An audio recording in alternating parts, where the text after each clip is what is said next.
رجب بھٹ اور ندیم نانیوالا پاکستان پہنچ چکے ہیں اور انہیں عدالت سے عارضی ریلیف بھی مل چکا ہے۔ کیا ریلیف ملا، آج کی سماعت کی مکمل کہانی آپ کو بتائیں گے، اور اس کے ساتھ ہی یہ بھی بتائیں گے کہ رجب بھٹ کو ڈیپورٹ کر کے پاکستان بھیجا گیا یا ڈیپورٹیشن والی بات درست نہیں ہے۔ رجب بھٹ کا اس متعلق کیا کہنا ہے، کیوں برطانیہ گئے تھے، واپس کیوں آئے، اب یہاں پہ کیا کریں گے، تمام تر صورتحال جو ہے وہ آپ کے سامنے رکھیں گے۔ رجب بھٹ اور ندیم نانیوالا کو جیسا کہ گزشتہ روز آپ کو بتایا تھا کہ انہوں نے برطانیہ سے پاکستان واپس آنا تھا، لیکن چونکہ یہاں پہ ان کے خلاف مقدمات درج ہیں، لاہور میں national cyber crime investigation agency میں ایف آئی آرز ہیں، کراچی میں بھی مقدمات ہیں، اس بات کا بھی انکشاف ہوا، تو ان مقدمات میں گرفتاری سے بچنے کے لیے ان کو پروٹیکشن چاہیے تھی، تو وہ پروٹیکشن انہیں ملی اسلام آباد ہائی کورٹ سے، کیونکہ انہوں نے اسلام آباد ایئرپورٹ پر لینڈ کیا اور اس سے قبل ہی ان کی فیملیز نے اسلام آباد ہائی کورٹ میں پروٹیکٹیو اور ٹرانزیٹری بیل کے لیے درخواستیں دائر کی تھیں۔ گزشتہ روز اسلام آباد ہائی کورٹ کے جسٹس راجہ انعام امین منہاس نے پروٹیکٹیو بیل منظور کی ایک دن کے لیے، اور یہ کہا کہ ایک دن میں وہ اسلام آباد ایئرپورٹ پہ لینڈ کریں گے، تو اس کے بعد اگلے دن صبح وہ اسلام آباد ہائی کورٹ میں پیش ہوں گے، اور جب وہ پیش ہو جائیں گے تو اس کے بعد فردر دیکھا جائے گا کہ ان کو ٹرانزیٹری بیل دینی ہے یا نہیں۔ بیل دے دی جاتی ہے، ٹرانزیٹری بیل متعلقہ عدالت سے رجوع کرنے کے لیے، لیکن عدالت نے اس لیے بھی تھوڑا اس پہ ریسٹرین کا مظاہرہ کرتی ہے کہ ایک شخص جس کو ایئرپورٹ پر لینڈنگ پہ گرفتاری سے روک دیا جائے اور اس کے بعد وہ متعلقہ عدالت میں بھی پیش نہ ہو، ہائی کورٹ میں بھی پیش نہ ہو، تو وہ اس کے لیے پھر اس کو پکڑنے کے لیے ایک نئی ایفرٹ شروع ہوتی ہے۔ تو عدالت نے ایک دن کی پروٹیکٹیو بیل دی تھی۔ آج رجب بھٹ، ندیم نانیوالا دونوں اسلام آباد ہائی کورٹ کے سامنے پیش ہو گئے۔ عدالتی سماعت مختصر رہی۔ جب وہ دونوں پیش ہوئے، عدالت نے پوچھا کیا وہ پیش ہو چکے ہیں، تو بتایا گیا کہ دونوں عدالت کے سامنے ہیں۔ تو پروٹیکٹیو بیل پروٹیکٹیو اور ٹرانزیٹری دونوں ہی کہا جاتا ہے،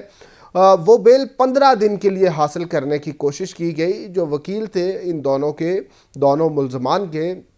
انہوں نے عدالت سے یہ استدعا کی کہ لاہور کے ساتھ ساتھ کراچی میں بھی مقدمات ہیں، تو کراچی جانے کے لیے ٹائم چاہیے، عدالت 15 دن کی ٹرانزیٹری بیل دے دے۔ تو جسٹس انعام امین منہاس نے ابتدائی طور پر 7 دن کہا، لیکن جب دوبارہ ریکویسٹ کی گئی کہ 10 دن کی ٹرانزیٹری بیل دے دے، تو انہوں نے 10 دن کی راہداری ضمانت منظور کرتے ہوئے دونوں کو متعلقہ عدالتوں سے رجوع کرنے کا حکم دیا۔ جن عدالتوں میں ان کے خلاف مقدمات زیر سماعت ہیں، ان سے رجوع کر کے اپنا جو بھی پروسیجرل ٹرائل چلنا ہے اس سے قبل ضمانت کی درخواستیں ان عدالتوں میں دینی ہیں، تو اس کے لیے یہ موقع دیا گیا ہے۔ اور national cyber crime investigation agency اور اس کے علاوہ دیگر جس بھی ایجنسی انویسٹیگیشن ایجنسی کے تحت کوئی ایف آئی آر اگر ہے، تو ان کو بھی گرفتار کرنے سے روک دیا گیا ہے۔ 10 دن کا وقت دیا گیا ہے، اور انہی 10 دن میں انہوں نے متعلقہ عدالتوں سے رجوع بھی کرنا ہے۔ اب آ جاتے ہیں کہ رجب بھٹ کے حوالے سے یہ بات چل رہی تھی کہ ان کو برطانیہ سے ڈیپورٹ کر دیا گیا، دوسری بات تھی کہ ان کا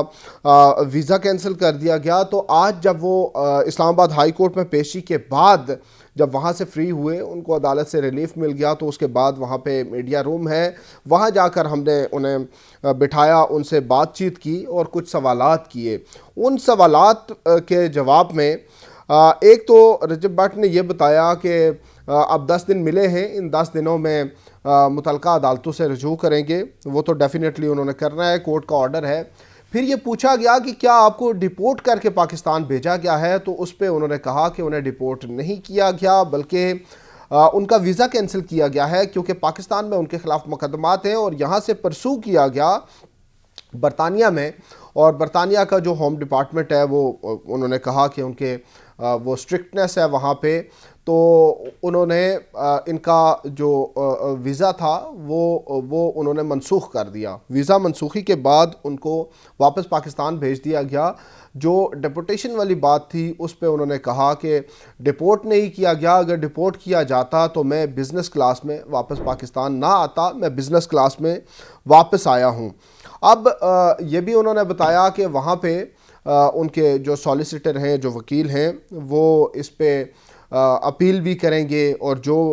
ایفرٹ ہو سکتی ہے کہ جو ویزا کینسلیشن ہے اس کو ختم کرایا جا سکے۔ دوسرا انہوں نے کہا کہ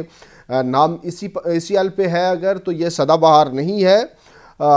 یہ نکل جائے گا، اور رہنا پاکستان میں ہے کہ اس کو فیس کرنا ہے پاکستان میں، لیکن یو کے کا جو ویزا کینسل ہو جائے، لگا ہوا ویزا کینسل ہو، تو اس کے بعد 10 سال کے لیے آپ پہ بین لگ جاتا ہے، تو وہ اس لیے اس کے خلاف اپیل کرنی لازم ہے، کیونکہ کسی ملک کا بین نہیں لگوانا، بعد میں کسی بھی ملک میں جانا پڑ سکتا ہے کسی وزٹ کے لیے، تو وہاں پہ اس لیے اپیل کر رہے ہیں۔ دوسرے جی ندیم مبارک، جنہیں ندیم نانی والا کہا جاتا ہے، انہوں نے کہا کہ میرا ویزا منسوخ نہیں ہوا، نہ ہی ڈیپورٹ کیا گیا، بلکہ وہ وہاں کے نیشنل ہیں، یو کے نیشنل ہیں، اور انہوں نے کہا کہ ان کے اوپر 2 ایف آئی آرز ہیں، اس لیے وہ پاکستان آئے ہیں اور یہاں پہ کیسز کو فیس کریں گے۔ ڈکی بھائی سے متعلق سوالات ہوئے تو انہوں نے بتایا، جو ندیم مبارک ہے انہوں نے کہا کہ ڈکی کا معاملہ جو ہے اس متعلق جو میری بات چیت ہوئی تھی وہ میں نے سوشل میڈیا پہ شیئر کر دی تھی، کچھ چیزیں ایسی ہیں جو کہ وقت آنے پر شیئر کی جائیں گی۔ انہوں نے بتایا کہ ڈکی بھائی کے ساتھ ہی جس ایف آئی آر میں انہیں اریسٹ کیا گیا، اسی ایف آئی آر میں ان کا بھی نام تھا، لیکن ان کو یہ ڈکی بھائی سے جب ملنے گئے تو ان کو بھی وہاں بٹھا لیا کیا تھا، سوال و جواب ہوئے، کچھ غصہ بھی افسران نے کیا، اور بقول ندیم نانی والا کے ان کو گالم گلوچ بھی کی گئی وہاں پہ، لیکن اور موبائل دونوں لے لیے گئے۔ اس کے بعد یہ کہتے ہیں کہ میرے وکیل ساتھ تھے تو اس لیے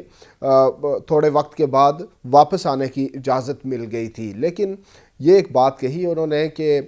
کچھ باتیں ہیں ڈکی بھائی اور ان کے کیس سے متعلق جو کہ وقت آنے پر بتائی جائیں گی۔ تو ناظرین، یہ تمام تر صورتحال تھی اسلام آباد ہائی کورٹ سے آج، اس کے بعد وہ وہاں سے روانہ ہو گئے، لیکن ایک نیا جو متنازع چیز ہوئی ہے کہ ہائی کورٹ کے اندر آتے ہوئے جب وہ داخل ہوئے تو داخلی گیٹ سے وہ داخل ہوئے، وہ ان کا داخلہ جو تھا وہ ایسی کوئی چیز نہیں تھی اس میں، لیکن جب وہ ہائی کورٹ سے ایگزٹ کر رہے تھے تو ایک گاڑی جو کہ لینڈ کروزر گاڑی تھی وہ ہائی کورٹ کے اندر موجود تھی، اور اس میں وہ بیٹھ کر وہاں سے روانہ ہوئے۔ اب وہ جو گاڑی تھی